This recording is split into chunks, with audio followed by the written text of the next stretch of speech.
Hey YouTube, what's up? This is Nate here, and today we're going to be taking a look at the minor features included in Apple's iOS 6. So in my past 5 videos or so, we've been taking a look at the more prominent ones, and most of these features were the ones that Apple demonstrated at their keynote address on Monday. So these minor ones aren't like huge features, but they are just little details that Apple has changed that I thought I would make you guys aware of. So we'll start off with the phone application, and in here you're going to see that Apple has added a new color scheme. So the numbers on the keypad themselves are now black, and then they have a white background to them. In iOS 5, these were all dark blue.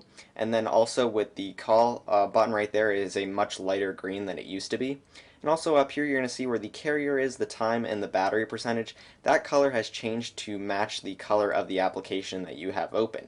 And this has been done throughout iOS 6. So if we open up another app, such as Calendar, you're going to see that that blue has been added to match the blue of the Calendars app. And this isn't just done in Apple's applications, it's done in apps that you would download from the App Store as well. So if you open up eBay, you'll see that that color does in fact match. Next, we'll go ahead and take a look at the camera. And in the camera, Apple's also added a new color scheme. You're going to see that the controls down here are not, or the control bar down here is now changed to a black color. It was gray in iOS 5. Next, we'll take a look at YouTube. And in YouTube, Apple's added a new look to the way the ratings look. So with the thumbs up or the thumbs down, it's now more of an outline. Beforehand in iOS 5, that thumb was either completely filled in with green or red. So that's a new look. Then we'll take a look at the weather application, and Apple's also added a new look here. And there's also still the ability to take a look at the hour-by-hour forecast. Next then we'll take a look at the clock app, and Apple's added a nice new feature here with the alarms. So if you go to create a new alarm, you'll now have the ability for the sound to be a song from your music playlist.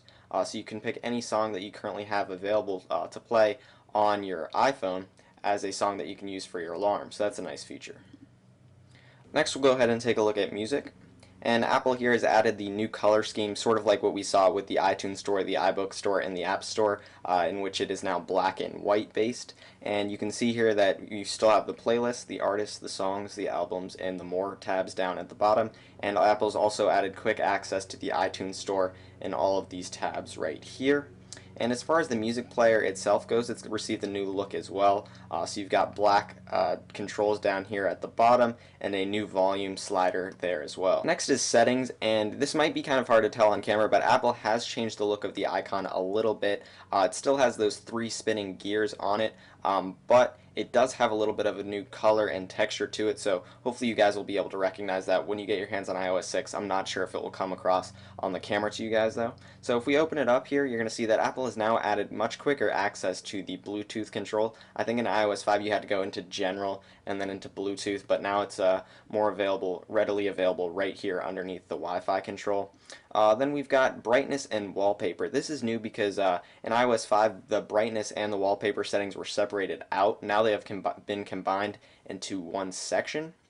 Privacy is also a new section in settings, and what this does is it requires each individual app to have your permission in order to have access to your location, your contacts, your calendars, your reminders, and your photos. So if we just open up location services, you'll have the ability to turn this feature off completely if you want to, but then each individual app you have the ability to turn off or on. And I think location services was already there in iOS 5, but now Apple's making the same controls available for the contacts and calendars, reminders, and photos. So any apps that want access to those things are going to require your permission, and you'll have complete control over those items. Next, I'll talk to you guys about the iTunes Match service, which I currently have enabled. And what's new in iOS 6 is now if you are a subscriber to iTunes Match, your music is going to be available to download or just stream. So if you don't want your music to take up space on your device, you can just stream it. On iOS 5, what would happen is as soon as you started playing a song from the cloud that you had on iTunes Match, it would begin to download that song. Now that's not the case. It will only download it if you choose to have that song download. So that's a nice addition for iTunes Match. And the last feature that I'm going to talk to you guys about is guided access. Now this was a feature that was talked about at the keynote address on Monday. However, I haven't been able to get it working on any of my devices, so I'm not just sure if that's an issue that I'm experiencing or if Apple hasn't actually enabled the feature in this beta and will do so in future versions. However, I still will describe what the feature does, and basically what it allows you to do is disable certain features in applications that you have open. So this will be great for anyone who has any sort of disability or autism, and you don't want that person to get distracted with whatever application they're using. You can set which features are enabled for them. And also a second feature that's great for other people as well is the ability to lock apps that are open. So this could be great for someone who runs a museum and they're displaying information on an iPad and they don't want anyone to go up and press the home button and take that information off the screen. Or if a teacher is administering tests on an iPad, they don't want the students to be able to leave the test and then go ahead and look up the answers on Safari. So if this feature does work for me in future builds, I'll be sure to demo it for you guys. So I hope you guys enjoyed this video. Please like it, subscribe, and I'll see you guys later.